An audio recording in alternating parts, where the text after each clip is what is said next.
Hey guys, eat with me as I talk a little bit about what my plans are. By the way, I am at Citadines in Ortigas, Millennium Building or whatever. I'm having my dinner. I'm not at home. Wala ako sa bahay kasi there's an emergency in our condominium. May aksidente right in front of our condominium or community, I would say. At truck hit the Meralco post. So, walang kuryente. Meron namang kuryente, may generator, but it's only intended for refrigerator. And then one light, yun lang. So, I have work. So, I have to go here. I checked in at the local hotel. But there are a couple of things I wanted actually to do this year. And part of it is create videos, educational videos. Because I believe in the saying, no, I strongly believe na sharing is not just caring but also educating. That's gonna be my tagline. Charot. But I believe in that na you're sharing because you just care. You also want to educate people. And this year I wanted to share some best practices that I have done in the past couple of years in my life that work for me, because there's also a lot of people na nagtatanong na how did you jump ship from this going there? Parang, what did you do? What prompted you to do it? Those kind of things. And it's not that I gatekeep information before, but they won't actually understand. Not everyone is actually capable of understanding the things that I have done to get to where I am. Hindi naman illegal yung mga ginagawa ko, but I hustle hard, like super hard. I'm super hard working.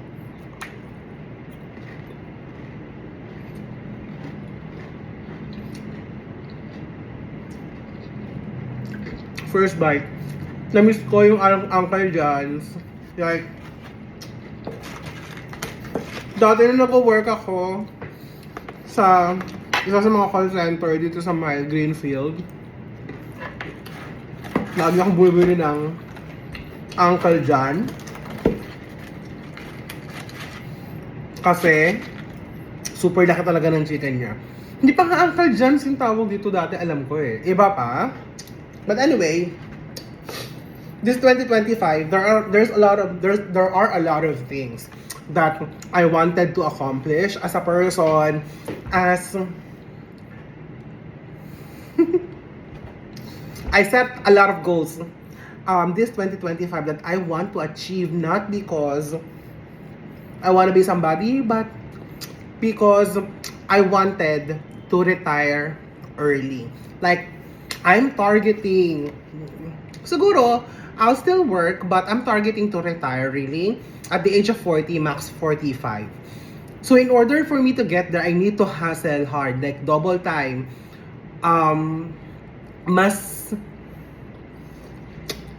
Mas masipag compared in the past couple of years. Yun kayo ang gawin. Because ayoko mag-retire ng 60, 65. Tapos doon ako mag-enjoy. So anong ginawa ko, di ba? In the past or the previous 60 years of my life, what did I do? Mag-retire, mag-ready for my life during retirement years, tapos hopefully future ka lang mabubuhay. That's not my goal. That's not me as a person. So this year, one of the goals that I have set is really to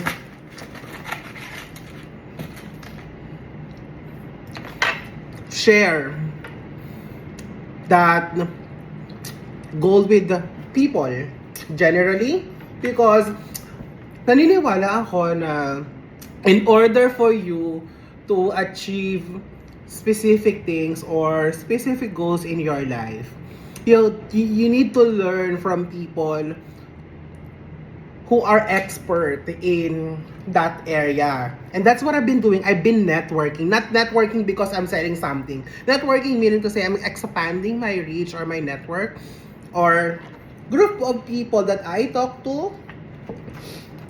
Hindi about chismis. But I don't like chismis. But networking in terms of expanding my knowledge, like communication or communicating with people na naka-experience na ng ganitong bagay na gusto ko ma-achieve, like, you know, early retirement nga. And I have a lot of friends right now na they are also into investing in their future. So I'm keeping them. There are these people, these friends that I have, they are really valuable to me.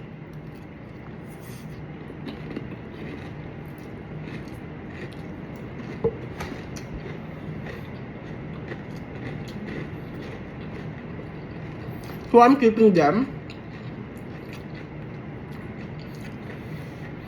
And in return,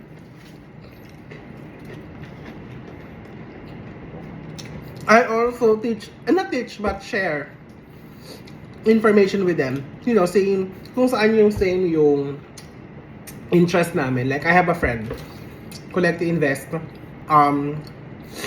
in Pag-ibig MP2, and then I have another friend who does in US stocks na investment. So I talk, you know, yun yung mga common interest na pinag-uusapan namin every time na nagkakasama kami. Then I have friends naman in the insurance industry as well. I used to work in the insurance industry. So I still have a lot of friends who still works there. Kapag kailangan ko ng panibagong insurance policy, I get or I ask these people that that are close to me as well. Tapos mayroon ako mga friends who are investing as well into real estate. I ask them. And then I follow people on social media who are adding value to my knowledge. Meaning to say, like, isa sa mga pinafollow ko na local or Filipino din, the Money-Wise Engineer. Si Mike yata yung isa. And then, internationally, Call to Leap. Steven. I followed him. But, I have to unfollow Steven or Call to Leap kasi nung finollow ko siya, ang dami nagme-message sa akin nung nag-i-spam sa akin ng mga fake accounts niya. And then binablock ko talaga isa-isa. Tapos dumating sa point na siguro hindi ko na muna siya i-follow. Kasi nga, naging at-risk ako into being followed as well by impostors ni Steven, ni Call to Leap. Gustong-gusto ko naman yung mga contents niya. But, yun nga, going back, this year, 2025,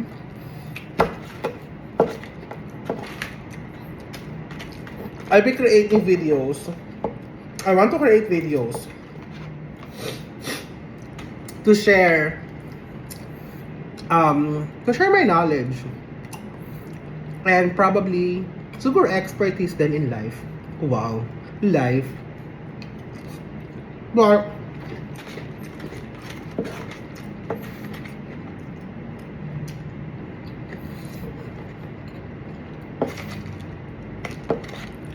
I really wanted to share yung mga natutunan ko in the past few years from people who are experts in certain areas. Like,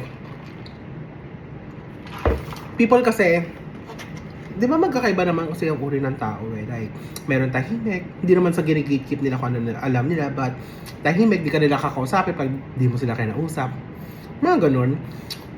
And, ang dami kong naka-network na ganyan, na sobrang tahimik tapos ang dami niyang alam. And he's serious in life. You know? So I wanna share that to people who can see my video. And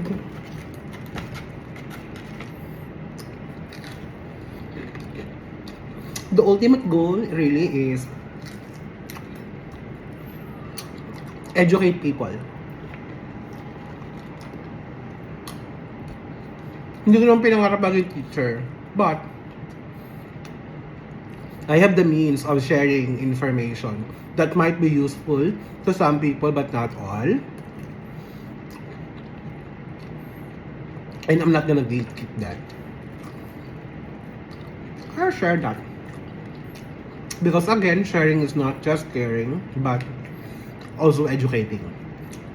This channel is actually going to educate people about certain things about finances, investment, personal development most especially.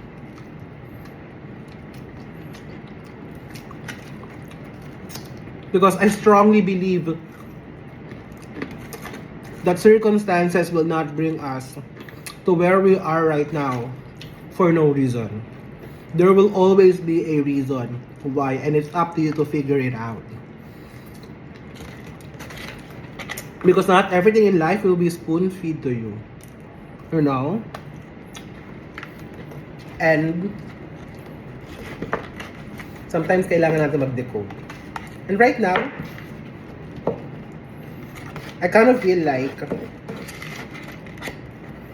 regardless of how many people will watch the video, I will keep on sharing.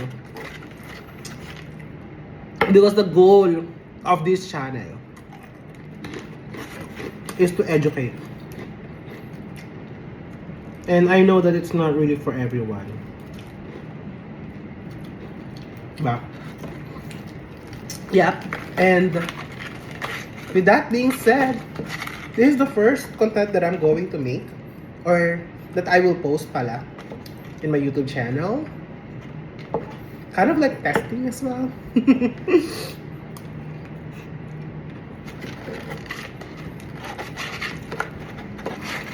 I am at Sita Dimes.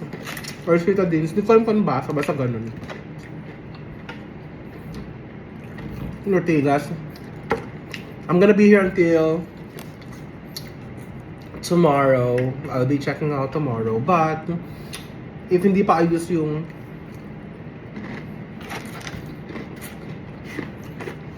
Meralco na poste sa amin,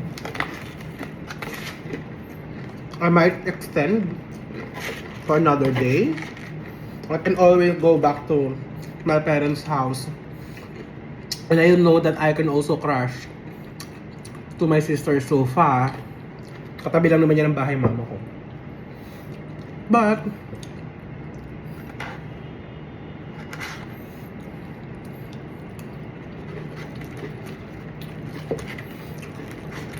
I don't want to bother people.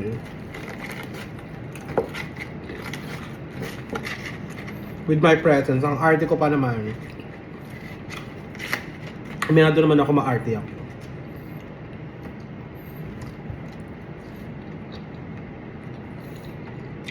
Okay.